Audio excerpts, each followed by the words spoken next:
Bonjour à tous. Donc là, ce sera quelques petites corrections sur le chapitre 9, si je ne me trompe pas, les variations et extrémum, qui est un chapitre qu'on a fait en présentiel, hein, normal, enfin qui était prévu en tout cas pour être en présentiel. Bon là, il y a eu quelques petits changements comme vous le savez. Et donc, bon, bah, il y a des parties du chapitre qui passent en distanciel et qui ne sont pas forcément les mêmes selon les groupes. Je ne peux pas faire autrement. Parce que justement, il y a un décalage par rapport à ce qui a été fait en présentiel ou pas, en fonction des groupes dans lesquels vous êtes, par rapport au fait que l'arrêt du présentiel s'est fait sur la semaine B, c'est-à-dire que le A a eu la semaine et pas la semaine B, enfin bref, et pas le groupe B. Et après, quand on va reprendre, là aussi, on va reprendre par du B au lieu de reprendre par du A. Enfin bref. Donc, du coup, on travaille du présentiel en distanciel, tant pis, on n'a pas le choix. Et en fait, justement, là, on va corriger donc, le numéro 7 et deux questions du 9 euh, qui ont été en fait corrigées en classe avec un des deux groupes. Mais bon, au moins, c'est pas grave pour celui le groupe qui a déjà eu, ça vous fait pas de mal, je pense. Si jamais vous avez des questions, au moins, vous avez une redite de ce qui a déjà été fait en classe. Alors, donc, le 7. Donc le 7, on vous demandait en fait, on vous donne une fonction. Alors la petite nouveauté, parce que c'est vrai que jusque-là, on avait travaillé essentiellement des fonctions, enfin si ma mémoire est bonne, mais elle me semble bien, des fonctions sans quotient, donc des fonctions qui finalement étaient des polynômes. De degré, on avait vu degré 1, c'est fonction affine, degré 2, degré 3. On a peut-être même fait un exemple de degré 4, je me souviens plus. Enfin bref, on n'avait rien d'autre que des polynômes. Là, on a un petit quotient, mais on va voir que, bon, là c'est un exemple vraiment encore assez simple, même s'il y a un quotient. On va voir pourquoi. C'est un cas un petit peu particulier d'ailleurs, on ne tombe pas toujours sur un cas comme ça, mais c'est intéressant de le voir. Alors, donc première question, vous demandez, d'ailleurs c'est pas une question évidente pour vous, celle-là, enfin, en tout cas pas courante, justifier que f est dérivable sur i. Donc là, bon, il faut aller chercher un petit peu tout ce qu'on a dit, mais sur la théorie, là pour le coup, dans le cours. En fait, on a expliqué que, en gros, ce qu'on a fait, c'est qu'on a fait un catalogue avec toutes les fonctions de référence. Donc, rappelez-vous, on avait les mx plus p, donc les fonctions affines, on avait x carré et tous les multiples de x carré, on avait après toutes les fonctions puissance mais polynomiales, donc x carré, x au cube, x puissance 4, enfin x puissance n, enfin etc., etc. On a eu tout un catalogue. Celle-là, il y en a quelques-unes pour lesquelles on a démontré que c'était dérivable, qu'elles étaient dérivables sur tel ou tel intervalle. Il y en a, on l'a admis.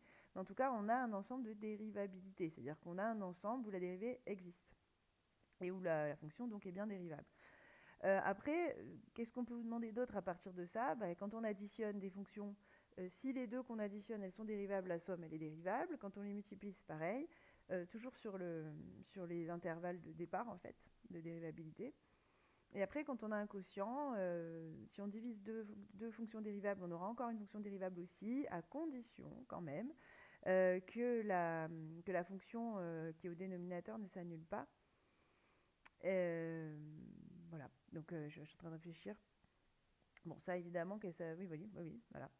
Donc on a des petites conditions comme ça, mais en fait, ce que je veux dire, pour faire simple, parce que je ne veux pas passer non plus toute la vidéo là-dessus, c'est que si on vous demande de justifier qu'elle est dérivable, qu'est-ce que vous avez à faire finalement? Simplement, vous identifiez quelles sont les fonctions qui interviennent et vous dites, voilà, j'ai la somme de fonctions dérivables, ou la multiplication, ou le quotient avec les bonnes conditions, etc. C'est tout. Vous n'avez pas d'autre chose à faire. C'est plus de la rédaction qu'autre chose, en fait, à votre niveau. Donc là, justement, on a la somme de 2x-3 qui est une fonction affine, 1 sur x qui est la fonction inverse, et on avait déterminé qu'elle était bien dérivable sur R privé de 0. Donc là, vu qu'on est sur 0 plus infini, 0 pas pris, on a bien une fonction qui est dérivable, comme différence de fonction dérivable. Donc là, on va simplement dire f est la différence de deux fonctions dérivables sur 0 plus infini.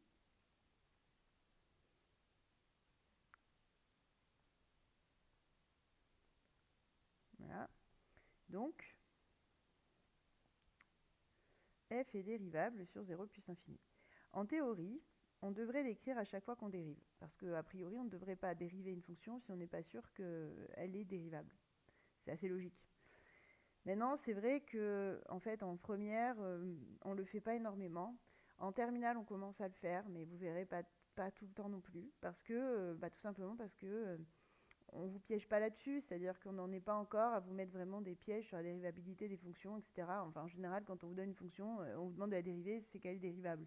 C'est presque du sous-entendu, en fait. Mais sachez quand même que normalement, ça se fait et que quand vous allez aller vers le supérieur, on va être beaucoup plus exigeant là-dessus, puisqu'il y aura plus de contraintes, en fait, et plus de questions à se poser, en fait. Voilà, vous serez moins assisté à ce niveau-là, donc c'est une question qui sera abordée plus en détail. Bon, je passe cette histoire-là. Bref, elle est dérivable, donc on peut la dériver. Et donc, justement, on vous demande de montrer que la dérivée, elle est positive strictement, pour tout x. Hein. Donc, déjà, première chose, vu qu'elle est dérivable, justement, on va la dériver. Donc, quand je dérive f' de x, j'ai pas de multiplication, je n'ai pas de produit. Hein. Là, j'ai un moins entre les deux fonctions, justement, de référence. Donc, ça ne va pas poser problème. Ça veut dire tout simplement que je dérive chacune des deux et je soustrais. En gros, je les dérive les unes après les autres. Donc, 2x moins 3, quand je dérive, il ne reste plus que 2. Enfin, 2x, ça donne 2, et moins 3, ça donne 0. Et ensuite, le moins 1 sur x, là, sa dérivée, rappelez-vous, à 1 sur x, c'est moins 1 sur x carré. Donc, j'ai le moins de la soustraction qui reste, et après, la dérivée de 1 sur x, qui est elle-même moins 1 sur x carré. Donc, j'ai moins. Et donc, ça me donne comme fonction 2 plus 1 sur x au carré. Donc, pourquoi c'est toujours strictement positif? C'est pas très compliqué, hein. X au carré, c'est toujours strictement positif, puisque x est différent de 0. Hein, donc, x est strictement plus grand que 0 lui aussi, puisque là, on est sur 0 plus infini. Donc, x au carré est tout le temps strictement positif. 1 sur quelque chose de strictement positif, c'est positif. Et je rajoute 2, donc encore plus. Enfin, si on peut dire ça comme ça. Donc là, j'ai simplement à dire pour tout x strictement positif, oui, on va le faire comme ça, x au carré strictement positif, donc 1 sur x au carré aussi, et 1 sur x au carré plus 2, en fait c'est même strictement plus grand que 2, mais bon, nous ce qui nous intéresse c'est que ce soit plus grand que 0. Donc on a bien notre dérivée, puisque ça c'est la dérivée, qui est strictement supérieure ou égale à 0. Strictement supérieure, à 0. Et donc on demande d'en déduire le sens de variation, justement. Alors là, j'ai pas fait le tableau, mais je peux le faire à côté. On peut faire une phrase aussi là, hein. Dans ce cas-là, vous n'êtes pas obligé de faire un tableau. Mais ceux qui aiment bien faire toujours pareil, vous pouvez aussi le faire. Donc faites votre tableau, 0 plus infini. On vient de dire qu'elle est positive, donc il y a juste un plus. Et donc votre fonction, elle est strictement croissante. Donc si on l'avait dit en toutes lettres, on aurait dit f' de x est strictement positif pour tout x, donc f est strictement croissante sur 0 plus infini. Juste en 0, on fait attention quand même à mettre une valeur interdite, puisque 1 sur x, justement, ça a pour valeur interdite 0. Donc on fait quand même attention à ça. Après, pour le reste, vous ne pouvez rien remplir, puisque justement 0 est une valeur interdite, et plus infini, ça donnerait ce qu'on appelle une limite, comme on a fait sur les suites, qui ne sont pas... les limites de fonctions ne sont pas au programme en première. Donc pour l'instant, on en reste là. Voilà, donc on a nos variations. Ça répond du coup au numéro 7. Ensuite, je vous avais donné le 3 du 9. Et donc là, on entame les quotients.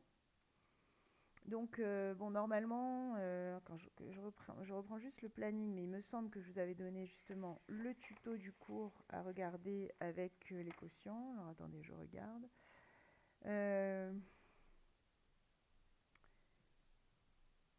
Attendez, parce que je mélange les... Bon. Où je l'ai mis, le 9.3. Ah, voilà, il est là.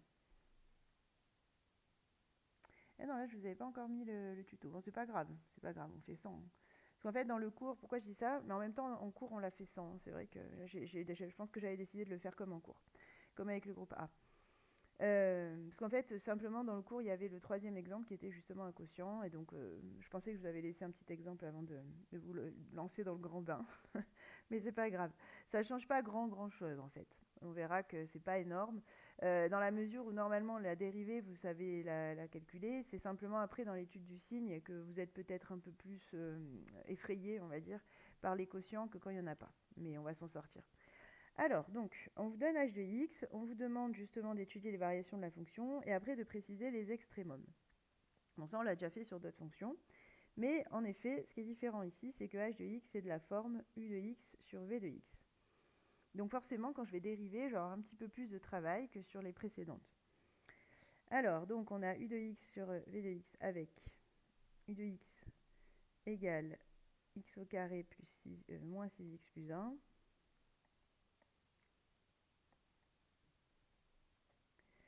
V de x, x moins 2.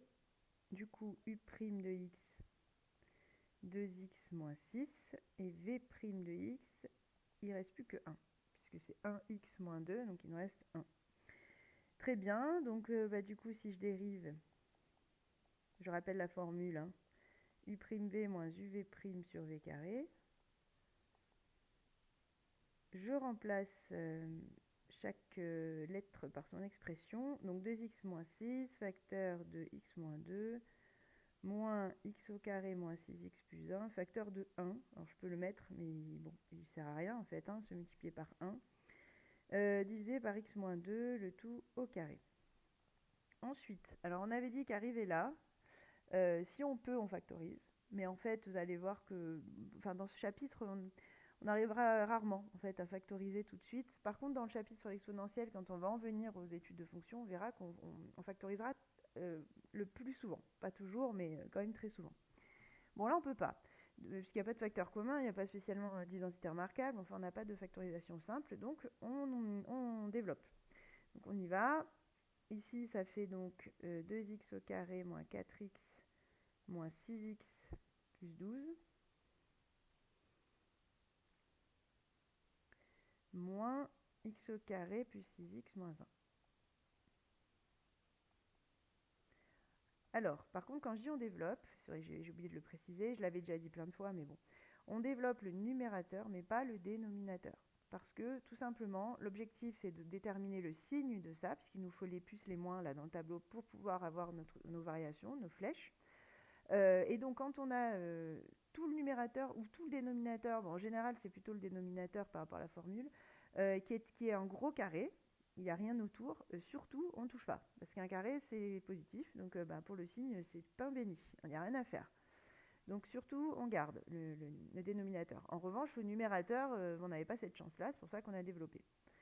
Alors, j'ai mes 6x qui s'en vont, et il me reste après x au carré, moins 4x, et plus 12 moins 1, donc plus 11, le tout sur x moins 2 au carré. Voilà, bon. Et arrivé là, va falloir faire mon tableau de signes, justement. C'est-à-dire que maintenant, il me faut le signe de ça, rappelez-vous, hein, il me faut le signe de h' pour avoir les flèches, donc les variations sur h.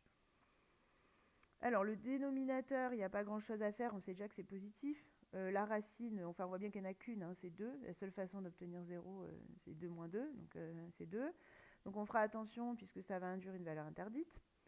Mais en même temps, l'intervalle qu'on nous a donné ne contient pas 2. Hein, rappelez-vous, c'était 3, 9.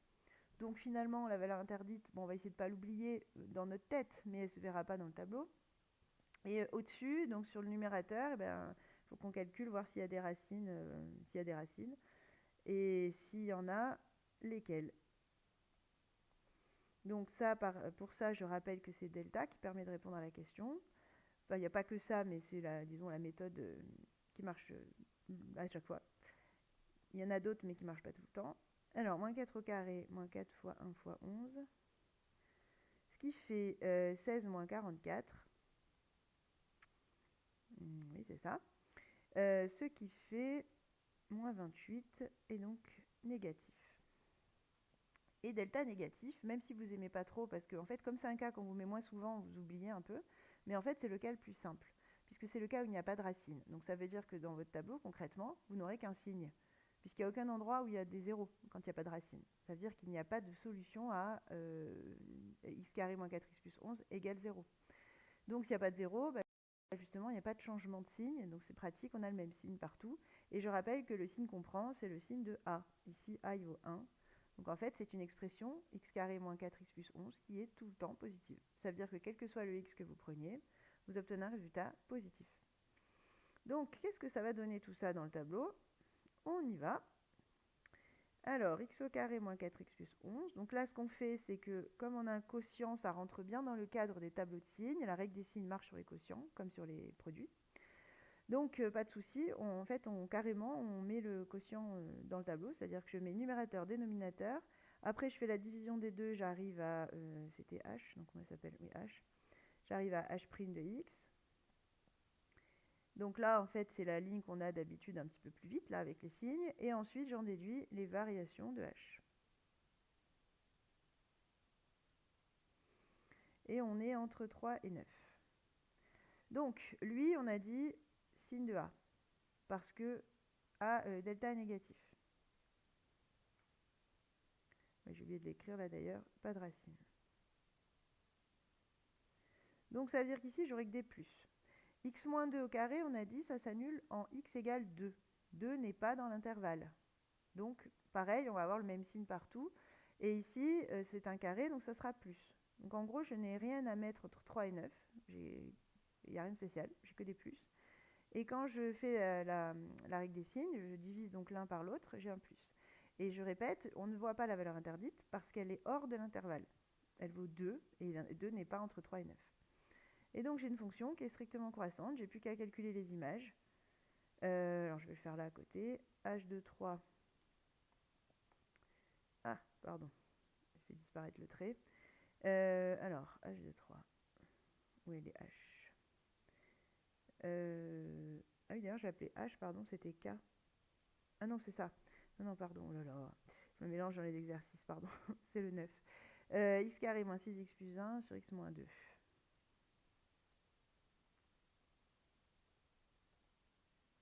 Voilà, donc j'ai remplacé x par 3, hein, et après, il faut faire le calcul de ça. Donc 9 moins 18, ça fait moins 9 plus 1, moins 8 sur 1, donc moins 8. Ici, je suis à moins 8. Ensuite, je fais pareil pour 9. Alors, je rappelle que si c'est en interro ou en contrôle ou ce que vous voulez, vous n'en faites qu'un calcul à côté, ça suffit. Hein. Là, je les fais tous parce que au moins, on a ça sous les yeux, mais je ne vous en demanderai pas autant pour un contrôle parce que moi, du moment où vous savez en faire un, je présume que vous êtes capable de faire les autres. Le but, c'est pas de passer 1 heure à faire ça non plus. Alors, donc 81 moins 54 plus 1, donc moins 53. 81 moins 50, ça fait 31. Et donc moins 3, 28.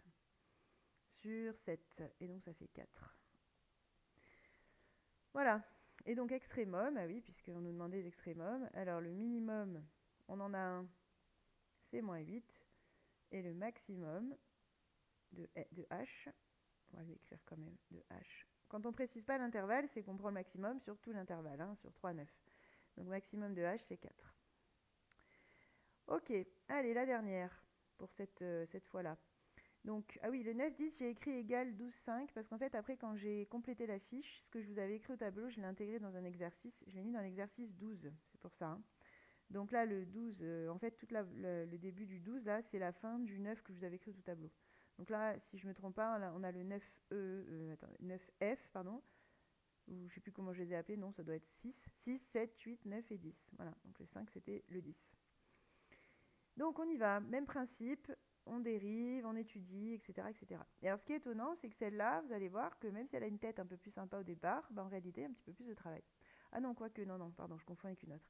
Non, ça va aller encore celle-là. Non, celle-là, on va bien s'en sortir. Non, c'est après, dans la prochaine série, qu'il y en aura où justement un petit peu plus de travail. Mais ça reste faisable. Hein. Donc, k de x, toujours pareil, on a u de x sur v de x, avec u de x qui est égal à 3x, v de x qui est égal à x plus 2, u' de x qui est égal à 3, v' de x qui est égal à 1. On applique, pour trouver la dérivée de k, la fonction dérivée, donc u'v moins uv' sur v carré, u' c'est 3, v x plus 2, 3x fois 1, le tout sur v carré, c'est-à-dire x plus 2 au carré. Donc là, si je développe, parce que même principe, hein, on est un peu obligé de développer, le seul truc par lequel on pourrait factoriser, c'est 3. Enfin, c'est pas très intéressant. Quand vous factorisez par des constantes, ça n'amène pas grand-chose après pour l'étude de la fonction. Donc je développe. Ça me permet d'enlever mes 3x. Et je me retrouve en fait avec une expression assez simple. 6 sur x plus 2 au carré. Alors pourquoi je dis qu'elle est simple? Parce qu'encore une fois, ce qui nous intéresse, c'est le signe. Et là, quand on regarde bien, eh bien, si c'est positif, x plus 2 au carré, c'est positif. Alors oui, il y a une valeur interdite, puisque ça s'annule en moins 2 quand même. Hein. Moins 2 plus 2, ça fait 0. Donc, il ne faut pas oublier la valeur interdite. Mais à part cet endroit où le dénominateur vaut 0, sinon, c'est tout le temps positif. Donc, en termes de signes, ça ne va pas être bien compliqué. On va simplement avoir la complication de la valeur interdite. Mais c'est surmontable. Hein. Donc, alors, 6, x plus 2 au carré. Après, on divise les deux, ça me donne k' de x. Et après, k.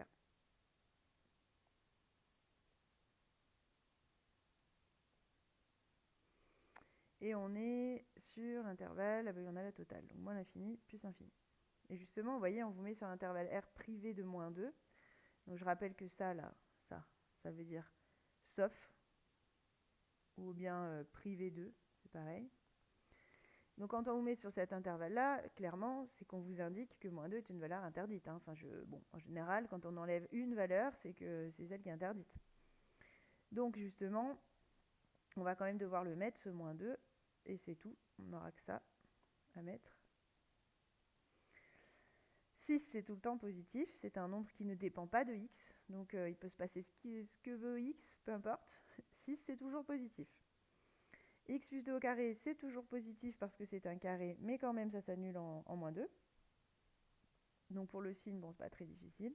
Et quand je divise, vu que ici, là, en moins 2, je suis amenée à diviser par 0, puisque ce qui est en dessous, ça vaut 0, ben, ça me donne une valeur interdite qui était déjà valable pour la fonction de départ, puisque au début, on avait 3x sur x plus 2. En effet, quand je remplace x par moins 2, ça fait 0 en bas, donc c'est une valeur interdite.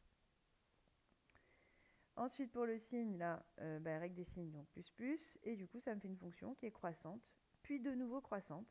La valeur interdite indique bien une rupture dans la courbe, donc il faut absolument mettre bien les deux flèches, et pas qu'une seule, parce que rien ne nous dit qu'ici, par exemple, on ne soit pas à, je sais pas moi, 8, et qu'ici, on revienne à moins 2 pour après de nouveau croître. Et c'est souvent le cas. Alors, pas forcément avec 8 et moins 2, mais je veux dire... c'est souvent, quand on a une valeur interdite, que justement, on va avoir d'un côté quelque chose qui est croissant, mais qui monte quand même à des valeurs assez hautes. D'ailleurs, ça va souvent vers plus l'infini, pour tout vous dire. Bon, on n'est pas dans les limites, donc j'essaye de ne pas le dire, mais c'est un peu ça. Et on peut ensuite revenir tout en bas, carrément même à moins l'infini, pour après remonter. Donc on ne peut pas se permettre de faire une seule flèche, puisqu'en réalité, ça n'est pas croissant de moins l'infini à plus l'infini, du début à la fin. C'est croissant, puis hop, ça s'arrête, puis ça repart où ça veut, et hop, c'est encore croissant. Voilà, et après, minimum, extrémum, là, on n'est pas en... Enfin, minimum et maximum, donc les extrémums, on n'est pas en mesure de les donner. Si ça se trouve, même, il n'y en a pas, c'est fort probable. Bon, vous ne connaissez pas encore les limites, encore une fois, mais bon, en réalité, déjà, en moins l'infini, en plus l'infini, on ne peut pas considérer que c'est un minimum ou un maximum, puisque c'est pas un nombre, hein, moins l'infini plus l'infini, donc ce ne sont que des tendances. Et en moins 2, comme c'est une valeur interdite, justement, on n'a pas vraiment d'image, donc en réalité, ici, il n'y aura pas d'extrémum. Voilà. Bon, je ne l'écris pas en toutes lettres parce qu'on n'est pas vraiment encore en mesure de le démontrer complètement, mais c'est ça qu'il y a derrière.